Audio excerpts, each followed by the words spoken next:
All right. So the first thing we are going to learn today is that in the Cartesian plane, this one we have over here, we have something called the quadrants, right? Quadrants, as the name suggests, are little squares. Quadrants, cuadrados. Eh?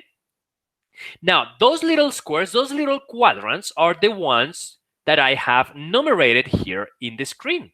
So I have quadrant 1, quadrant 2, quadrant 3, and quadrant 4. These are the names of each of the quadrants in the plane. So this one, in the quadrant 1, are all the points that are positive in the x-axis and positive in the y-axis. This corner over here, this corner. Quadrant 2, this corner to the left, right? In this corner, the y-axis is positive and the x-axis is negative. Look, negative numbers there, right? Quadrant 3, right underneath the second one. Quadrant 3, negative and negative, both axes. And quadrant 4, positive in the x-axis and negative in the y-axis, right? 1, 2, 3, and 4. This configuration will never change. So please write it down somewhere. Now, why do we put names to quadrants? Pretty simple, because in some cases we need to specify, or we need to tell in what part of the Cartesian plane a point is located. So for example, this point, the point P, simply because both numbers are positive, I know that P is in the first quadrant, quadrant 1. And it is right there, look, 3 in x, 5 in y. It is right there, it is in this quadrant, right? So that was the reason. That was the reason why we needed quadrants in the plane. Now, a couple of things before we continue. The center of the Cartesian plane, so the point 0, 0, the center, is called the origin, right? We knew this in the past, but I'm just making sure all of you know it from now on, right? Again, the center of the plane, the point 0, 0, is called the origin of the plane, all right? And what happens if a point is located not in a quadrant, but exactly on an axis? So for example, this point, this one, the point that I have right there in my arrow. Wait, the arrow is gone. Beautiful, there. Well, that point is not in quadrant 1 and is not in quadrant 4. It's not in any quadrant. It's actually in this in an axis. So those points don't have a quadrant, all right? That is important information. Beautiful, let's continue. Quadrants in a plane. All right, so let's make an introduction for polar coordinates. Let's say we have a point A. We have a Cartesian plane here, point A, right? Now, it is very easy to know the coordinates of that point. Very, very easy. The point has coordinates 4, 2. How do I know? Because I just moved from the origin to the point A. I just moved 4 units to the right? So I have 1, 2, 3, 4. In X, I am moving 4 units, right? And then going up, I am moving 2 units. Look, that is the variable Y. That is why the point has coordinates 4, 2, right? These are the usual coordinates, X, Y. These are the usual coordinates we use in mathematics. We use these coordinates so much that this is pretty much immediate, right? We don't really calculate coordinates by counting. We pretty much just look at the number under and on the number to the left. And that's it, right? Because we are used to finding these coordinates. Now, these are the coordinates that we call rectangular coordinates. Please write this down somewhere. The coordinates that we are most familiar with have a name. They are called rectangular coordinates. These ones, these coordinates, X, Y, rectangular coordinates. Now, why are they called rectangular coordinates? Because with these 2 points, we can make a rectangle. We have a width and we have a length of a rectangle. Look, it is right there. With the point is showing us a little rectangle. Beautiful stuff. All right. Let's continue with this. Now, these are not the only way we have to identify a point in the plane. So this point can be identified with the usual coordinates, 4, 2. That's it, 4, 2. We can do that. But there is a second way.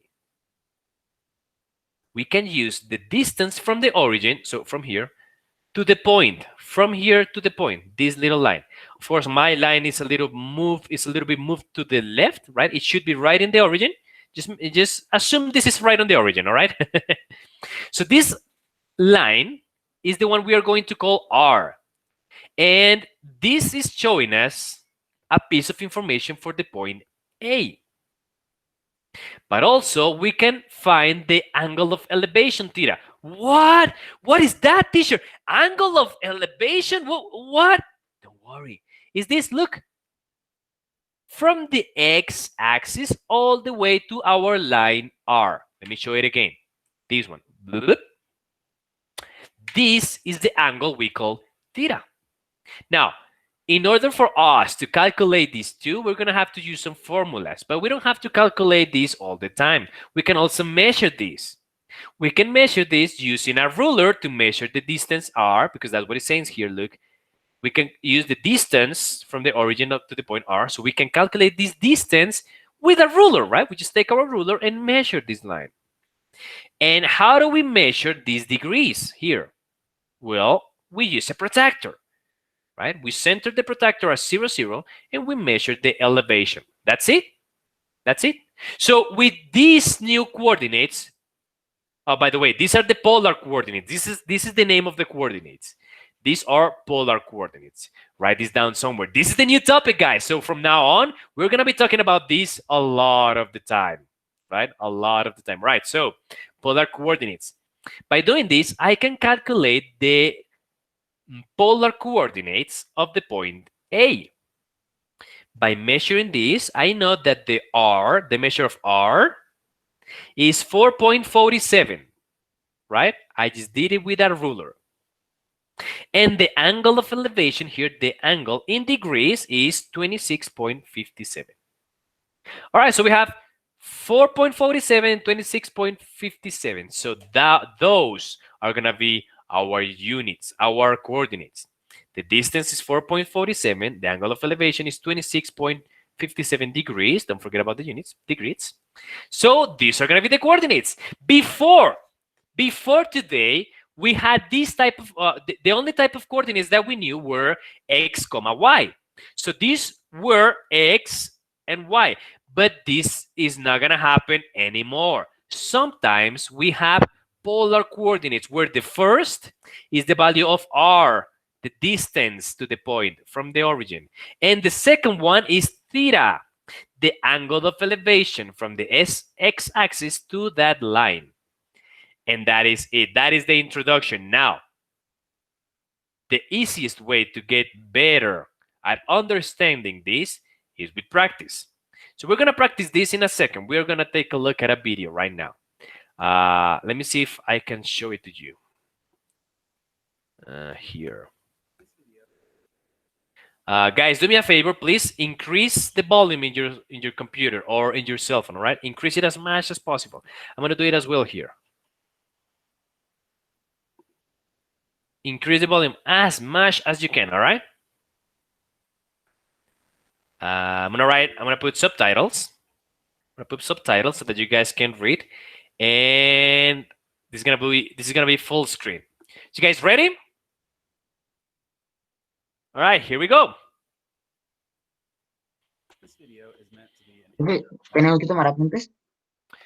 Okay, so you usually should, Richie, you usually should, right? Usually.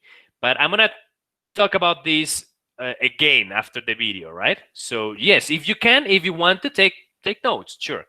Like I said, I'm gonna talk about this in what, 3 minutes? All right, here we go. First, let's review standard Cartesian coordinates. You've probably worked with these quite a bit. When you write down the coordinates of a point as x, y, the first coordinate is telling you the horizontal displacement from the origin, and the second coordinate is telling you the vertical displacement. So for example, the point 3, 2 is where you would arrive if you started at the origin, moved to the right 3 units, and then moved up 2 units. right? Those are the usual coordinates, right? Just move a little bit to the left, move a little bit up. That's it. Similarly, negative 2, 4 is where you arrive when you go 2 steps to the left, 4 steps up from the origin, and 1, negative 3, 1 step to the right, and 3 steps down. Using Cartesian coordinates, it's very easy to describe vertical and horizontal lines. They're simply the set of points for which one of the coordinates is constant. But you could imagine using different information to describe where you are in the plane. So we could let r stand for the radial distance from the origin, and we could let theta represent a direction as measured from the positive x-axis moving counterclockwise, and we're going to measure in radians. All right, let's stop right there for a minute. These are the new coordinates, right? R and theta. R is the measurement from the origin of the plane all the way to the point. Now, what point? It depends on the exercise. It depends on the exercise. Now, what is theta? All right, theta is the angle of elevation. So that is why the guy began at this axis, at the axis x, and was making all these lines in this order. Now, that order going up is called counterclockwise. Write this down, please. Counterclockwise is going up. Now, why it is called counterclockwise? Because I don't know if you guys remember. You probably don't because all you have is your cell phone, right? But in a clock, you have the little hands, those hands, the hands that tell us the time in a clock. Those hands move downwards, right? The hands move downwards. That means clockwise. The hands move in the direction of the clock, clockwise. In this case, we are not moving in that direction. We are moving contrarily to that direction. We are moving counterclockwise. So going downwards, clockwise. Going upwards, counterclockwise. All right? And every single angle is going to be measured counterclockwise.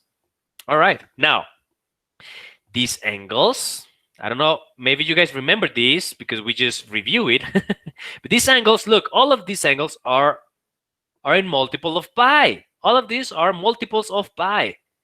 So these are radians. That is what the guy is saying here. And we are going to measure in radians. This theta is going to be measured in radians, which is why at the beginning I showed you how to change from radians to degrees, right? Let's continue with these. And we'll notice that the positive x-axis could be described either as theta equals 0 or as theta equals 2 pi. So there's a redundancy here. Right? Can you notice that? Redundancy. So what do you mean? The x-axis can be called 0 degrees, but can also be called 360 degrees? What? Remember, 2 pi. If we use the formulas to change from radians to degrees, 2 pi will be 360, right? So what do you mean? What do you mean if in the x-axis the elevation is 0, but it is also 360? Well, it makes sense, right? Because you could have not elevated at all, or you could have elevated a full circle and then come back to the same point, right? Okay, so that happens, but it doesn't only happen for this line. That happens everywhere. So for example, here, pi over 4, this line, this angle, pi over 4, this is 45 degrees. If I were make to, let me see if I can draw it better. If I can do something better with this. Maybe better. All right. So let's use, for a minute, let's use this angle, right? Pi over 4. This is 45 degrees, right? How do I know that? Well, because I did the calculations in my mind. Now, to be honest, after a while, you kind of remember. You kind of remember the degrees and the radians, right? So this is 45 degrees. This means an angle of elevation in this form, from the x-axis all the way to this. This is going to be the angle of elevation. This is our theta, 45 degrees. But you can take that angle of elevation, or you can also take this one from here and then skip it and a full circle around the center and then come back. There we go. Did you see? This angle represents the same one, but this is not 45. 45 was this tiny angle. This one is a huge angle. This is more than 360 degrees because I'm doing more than one round. I am doing one round and one little bit. Look, one round and then one little bit. This is 360 because of the full circle, and then 45 because of this little piece over here. This is 360 plus 45, right? And it makes sense because what I did was from the point, I just did a full circle. So that is why we add 360, right? Now, 360 in terms of radians is 2 pi. So this is exactly what the guy is going to show us here in a minute. Where is it? Here. But actually, there's a redundancy everywhere. The coordinates theta and theta plus k2 pi represent the same direction for all integer values of k. Here.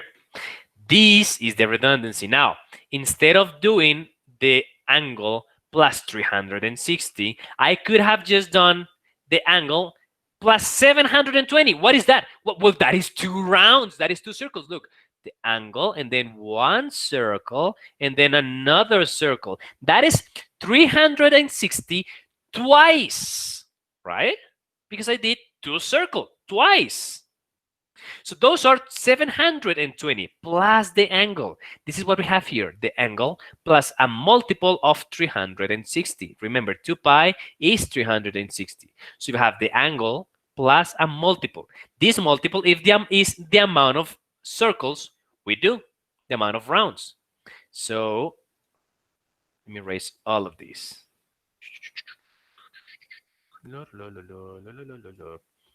So let's select this one. Let's say 90 degrees, this angle. And let's do it with red. This is my angle theta. This is 90 degrees.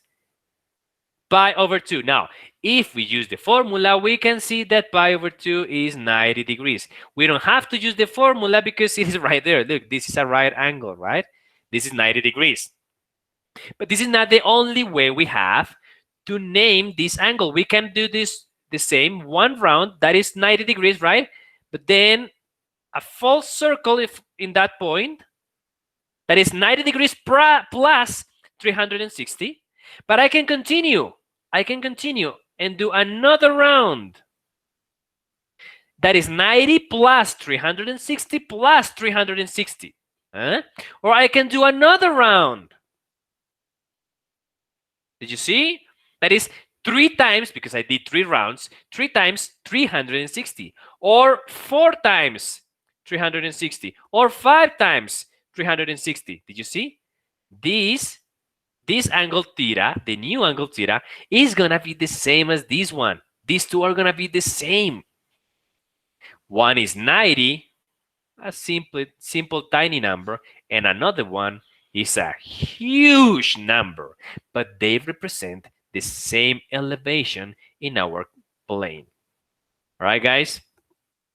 And that redundancy is important because it helps us to know some things. I'm going to continue with the video now. What's going on there? Let's look at an example.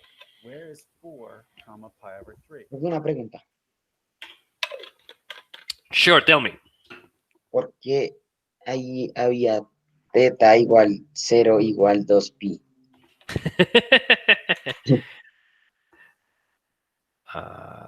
Here. Look. Again. The blue. What is 0 degrees, Richie? The origin. Ah, no. Yes? I don't know. All right. 0 degrees means no elevation, remember. the degrees, the theta, are the elevation, right? So this is some amount of elevation, or this, right?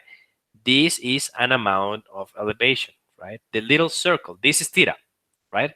So by saying we have a theta of 0, we are saying that we are not elevated. So we are exactly on this line. We are exactly on that line because we haven't elevated at all, right? We are exactly on this line, exactly on this one, this one. We haven't elevated at all. That is 0 degrees. That is correct. But these 0 degrees can also be seen as doing one round, a whole circle. Now, how many degrees are one full circle, Richie? 360. Beautiful. Yes, sir. This 300. is 360. Beautiful. This is 360. Yes, sir. But in terms of radians, 360 degrees are 2 pi. Huh? So this angle can be seen as 0 or can also be seen as 2 pi, 360. Okay, mister. Thank you. Better now? Yes. All right, beautiful, brother. All right, let me erase all of these.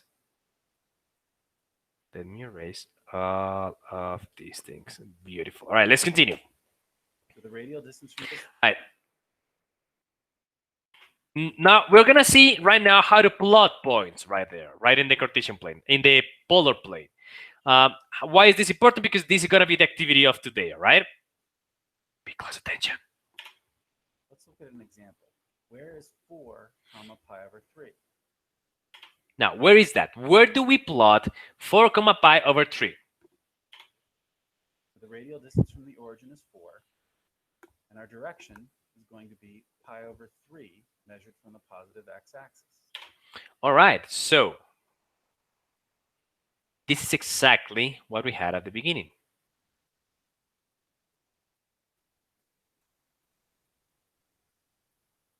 Like this. All right. So we have a measurement r, which is the distance from 0, 0, this distance from 0, all the way to the point. This is a measure of 4.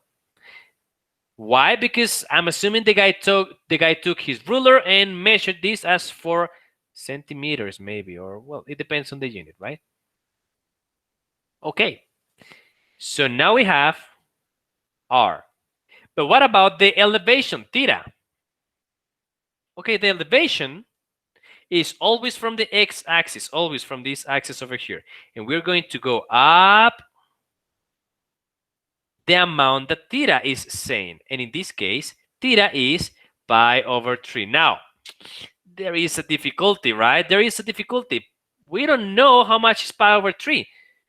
If we have these angles, the separation in the angles, just like the guy has, because the guy had this information here. The guy knew that pi over 3 was exactly there, right? The guy knew that from the start, right? So it was easy for him. But we don't have this information. How can we measure then? Simple. We change from radians to degrees. We know that this theta in degrees is going to be 60 degrees. How do we know that? By using the formula. Now, I just used the formula in my head. So that is why I know these are 60 degrees.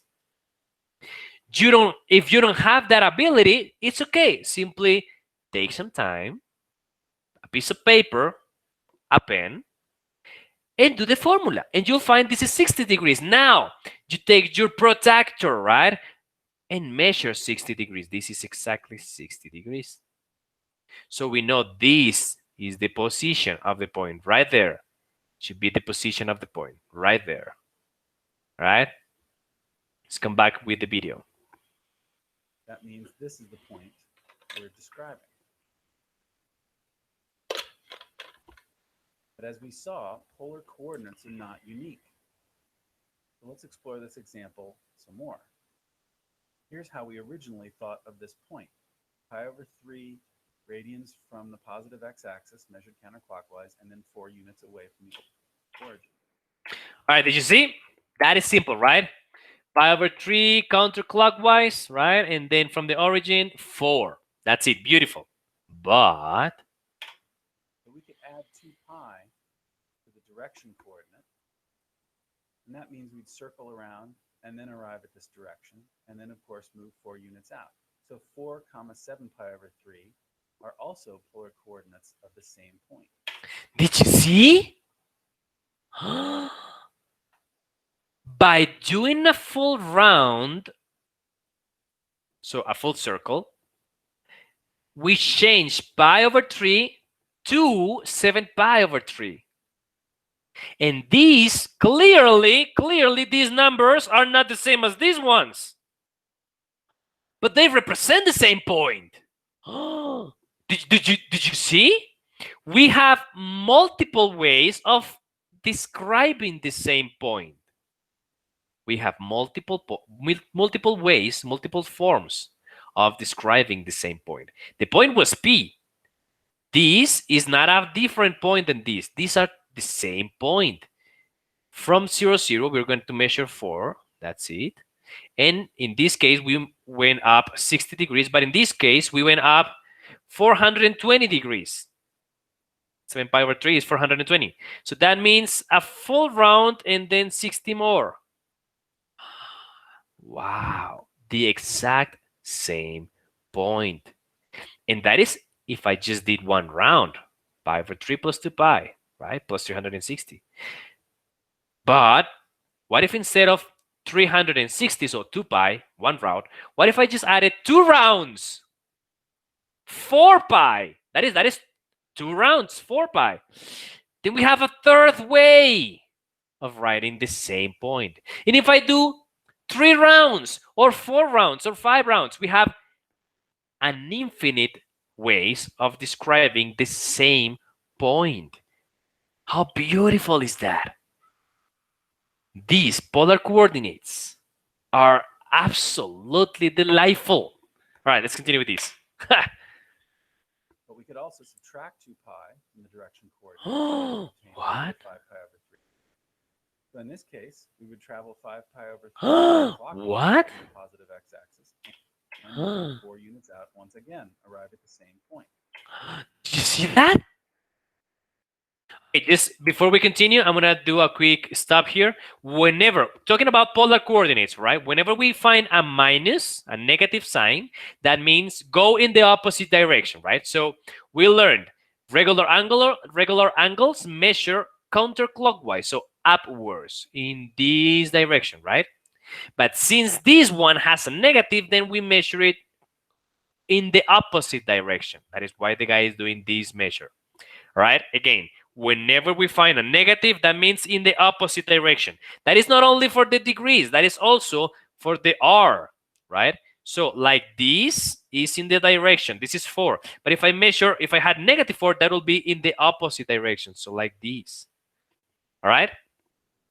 Beautiful. Now, what the guy did was instead, let me just do a better drawing of this. Maybe I can do a better drawing of this. Like that. What the guy did was, instead of going up, right? That is not what the guy did. What he did was, he went from 0, 0 downwards. This is half a circle. This is an entire circle. Now, we don't want an entire circle. This will be an entire circle. This will be theta equals negative 360. Right? Because you did an entire circle downwards. So negative, right? Negative 360. We don't want that. We don't want the degrees to be a full circle. We just want a tiny little bit. This tiny little bit. This one from here to there to the same line, right? How much is that? Okay, so that is a circle without this part. That is what it is, right? A circle, but we are not counting this part. So that is pi over 3 minus 360. A circle minus this part. That is why we have the subtraction here. A circle minus this part. If we do this operation here, the subtraction, we find that this is negative 5 pi over 3. This is exactly 300 degrees. Again, why am I being able to do these changes between radians and degrees so fast? Because I am used to these, guys. I am used to this. If you want to do this as fast as me, just do a lot of exercises and you'll see how it is done. All right. So this is, oh, by the way, this is negative, right? Negative. So this is negative 300. And this is exactly what the guy did. Since this is negative, we go downwards all the way to the point. So this is negative 300. This is another way of writing points. But the one that is about to come is going to blow your mind. Let's see.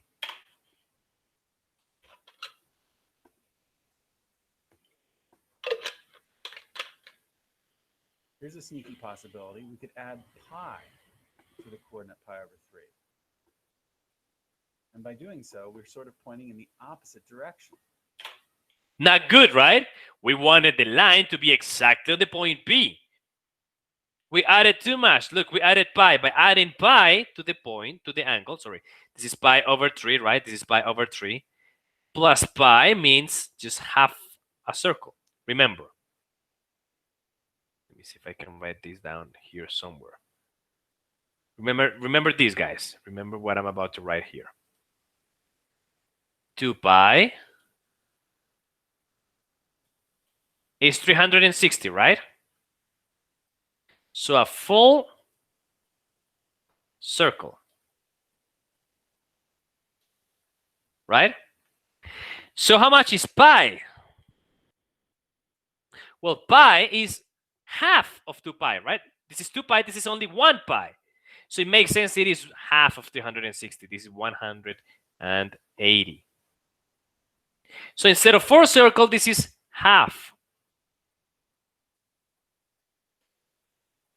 Half a circle. All right, remember this piece of information, guys. This is going to help you a lot in the future examinations or quizzes or whatever. All right, this is just half. 2 pi is 260, so full circle. Pi is 180, so half a circle. All right. And that is what the guy did here. To pi over 3, to this angle, pi over 3, he added half a circle. So it makes sense the line is over here. But that is a mistake, right? Because we wanted the line to be here. The line is in the opposite direction. Now, look at what the guy is going to do. Which might seem like a problem, except if we back up by taking r to be negative 4, we once again arrive at the same position. Did you see? The guy didn't went up 4 units. The guy bucked up. He bucked up. He went backwards. Remember, in these coordinates, going backwards, going in the opposite direction means negative. So instead of going 4, he went negative 4. These is the new coordinates. These are a different coordinates for the exact same point. We have 4 different ways of naming coordinates now. Look at that. Look at that. Huh? This is some crazy thing right here. This is unbelievably beautiful. Unbelievable. This is elegancy in mathematics. Man, so beautiful. All right, let's continue.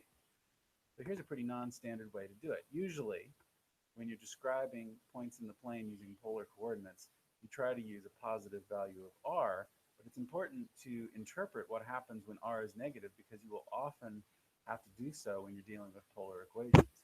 So this is yet another way to describe the very same point in the plane. Polar coordinates are non-unique. There are infinitely many ways to describe the same point. Again, there are infinitely many ways to describe the same point. Here we just named, the guy just named 4 ways, but we can continue doing rounds and rounds, circles and circles, and all of those are the same point. So there are infinitely many ways to describe the same point. Beautiful stuff here. We're going to stop the video right here. We're going to continue with our presentation. Where's my presentation now? My presentation. I don't find it. Here it is. All right. Beautiful. So again, the best way for us to get good at this is by practicing. And we are going to practice right now. So let's plot this point. Now this point is using polar coordinates, right? The point is using polar coordinates.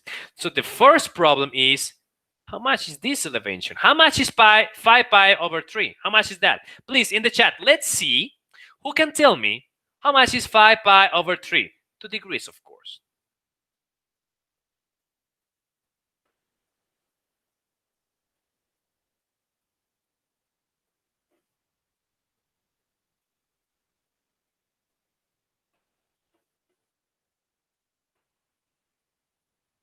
Nobody? Thank you, Lunita. Beautiful. Salvando la patria como siempre. Sara, oh, Sara Galvis, pretty good. Lou, beautiful. All right. Yes, you guys are correct. These are 300. So the first step will be to use the formula to change from radians to degrees because we don't know how to plot radians. At the end of the day, the coordinates have to be in radians, but we don't know how to plot radians. So this is part of the process. We change radians to degrees. This is going to be the formula. We had this formula in our notebooks, right? From the last class. Simply replace the amount of radians in the formula, right? 5 pi over 3. These are the amount of radians. Look. Multiply by 180, divide by pi. Put this in a calculator, and the solution will be 300. Beautiful. So we know the angle, the coordinates. Sorry, guys, I'm forgetting the words. I'm forgetting the words today. We know the coordinates are 3,300. Beautiful. Now, how do we plot this? Pretty simple. Just an elevation of 300. This will be the elevation of 300. And then from the center, an increase of 3. This will be the 3. That's it. That right there is our point. We finished, guys. It's just that. This is the point, 3,300 degrees. Now remember, this I just did this in degrees because I wanted to show you this is the elevation of 300, but the degrees, the angle, sorry, has to be in radians, all right? The angle has to be in radians.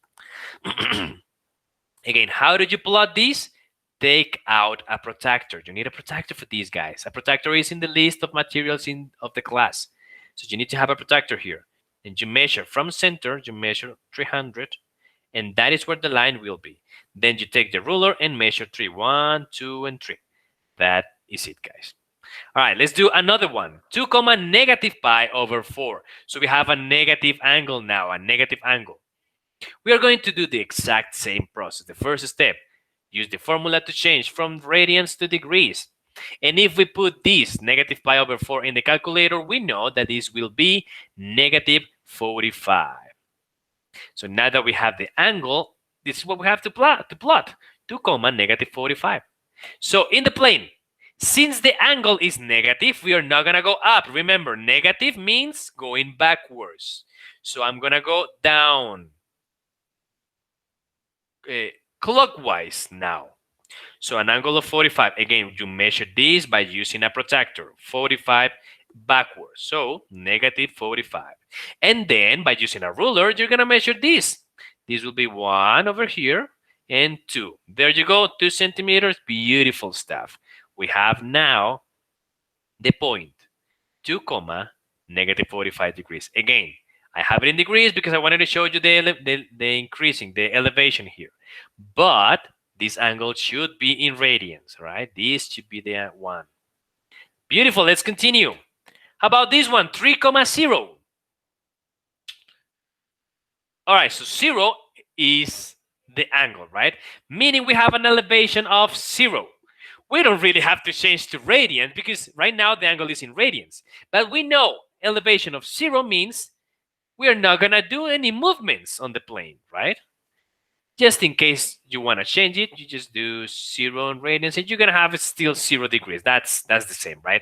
From radians, we change it to degrees. Remember, we knew this was in radians because there were no units. And in this case, we know this is in degrees because there is the little circle that says degrees, right? But we didn't have to do this. In this case, 0 means no elevation. So in the plane, no elevation means you are going to stay in the same axis. In this one, we are not going to move. But we have to count the R. We just take the ruler and count. 1, 2, and 3. There we go. 3,0. 0 degrees or 0 degrees, but should be 0 radians. Beautiful. This is how you plot. But how do you do it with a negative radians? How do you do it with the radian when it is negative? How? How do you do that? Well, if the radians is if the R is negative, I'm sorry, not the radians. The radians is the theta, right? I'm talking about the R. When the measure of R is negative, as we discussed before, whenever you find a negative number, this means you go backwards. You go in the opposite direction. So we do the exact same process, but instead of going on the line, we go on the opposite direction of the line. Here is what I mean. Pi over 4. We change it from radians to degrees, and by now we should have learned that this is exactly 45 degrees, right? 45 degrees. So this is the angle we're plotting, negative 2, 45 degrees. Take out the ruler, take out the protractor, and here it is. Now, an increase of 45 degrees should be this one. So this should be the line where my point will be located. This should be, right? That is what it should be. But it isn't, because I am measuring negative 2. So instead of going 2 up, I'm going to go 2 down. There is the point D, because the measure of R is negative 2. You see it, guys? This is the point, negative 2, 45 degrees. Again, this is in degrees, but it should be in radians. And that is that, guys. All we have to do right now is practice. Now, what I want you to do for the remaining of the class, so 1 hour, is do these exercises from 9 to 38. These exercises are not that easy at the beginning. The more you do, the easier they become. I want you to do all of these, 9 to 38. All right, 9 to 38. The more you do, the easier they become. But my advice will be to work in couples, work in groups if you can, maybe by, I don't know, screen sharing, or I don't know, calling a partner, I don't know. My advice will be work in couples, work in groups, all right? And absolutely, if you have any questions, you can always ask me and we can do the exercises together, all right? I'm gonna stop the recording here, and that's it.